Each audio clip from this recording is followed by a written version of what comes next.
په دې وروستیو کې هیواد کې د ناامنیو او شخړو په زیاتېدو سره سولې او یوې منطقي جوړجاړي ته د رسېدو په اړه د خلکو هیلې کمې سوي دي.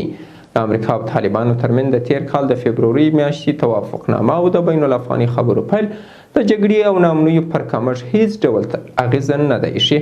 د خلکو استازي له دې وضعیته په اندېښنې وایي د طالبانو د زندانیانو د ازادۍ په بدل کې باید ژمنه واخیستل سي ترڅو تلپاتې وربند او یوې منطقي جوړجاړي ته ورسیږي.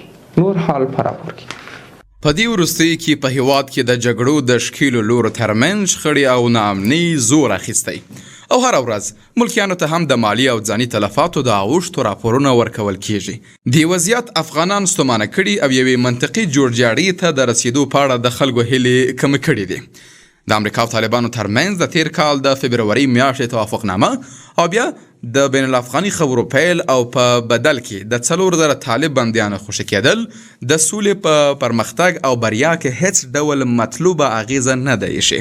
د خلکو استازي د دې وضعیت دوام د اندېښنې وړ یادوي او ټینګار کوي چې طالبان د زندانیانو د ازادۍ په بدل کې باید د جګړې د کمښت اوربند او سولې ته د رسیدو د یوې منطقي حل لارې د موندلو ژمنه واخیستل سي.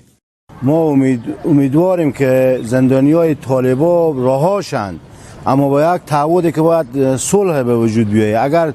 اگر قرار بگی باشه که باز زندانیای طالبان آزاد بشم و پس باز به خط جنگ حضور پیدا کنم، خب بازی خود جنگ و مشکلات رو به افغانستان تشدید میبخشه. ما امیدواریم که این مرحله دولت با یک تدبیر درست و سنجیده با یک مذاکرات انجام شده و با یک تعهد از جانب طالبان گرفته شده زندانی‌ها از اینا رها بشن که ما شاهد یک صلح و آرامی به این وطن باشیم. د امریکا او طالبانو د توافق نامې او د 2000 طالب بندیانو خوشي کېدل د بین الافغاني خبرو بریا په تړاو تاثیر نه دی شي بلکې جګړې نور هم شدت نیولی. د چارو کارپوهان په دې باور دي چې د روان وضعیت دوام او پر یو بل د ښکېلو لورو نه باور د خبرو د ټکنۍ کېدو لامل شوی دی. بعد از امضای توافقنامه صلح میان ایالات متحده آمریکا و طالبان به تاریخ 29 فوریه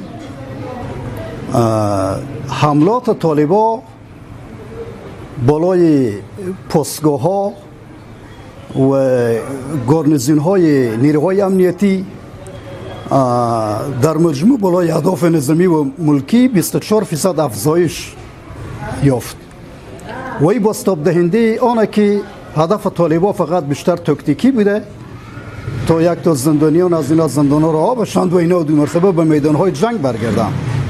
په همدې حال کې افغان چارواکي وایي چې د جګړې د دوام په صورت کې دوی هر ډول تدابیر په لاس کې لري. با احتیاط جنگ رو پیش میبریم. این هست که خب دشمن برای از اصلا معنی نداره که اگر مردم یا نیروهای امنیتی اگر که تلفات ببینه خسارات ببینه شاید خوشحال بشه، اما ما برای ما خیلی اهمیت داره که مردم متضرر نشن. به این خاطر است که ما خیلی با مدارا امور جنگ به پیش میبریم و تعهد ما به صلح باقی است و در این زمان تعهد داریم تا از همه دفاع بکنیم. افغانان روانو ناخوالو د خپل راتلونکي په تړاو اندېښمن کړي دي او ټینګار کوي چې افغان حکومت او طالبان باید مذاکراتو کې انعطاف وشي او څو لسیزو ناخوالو ته د پای ټکی کښېږدي.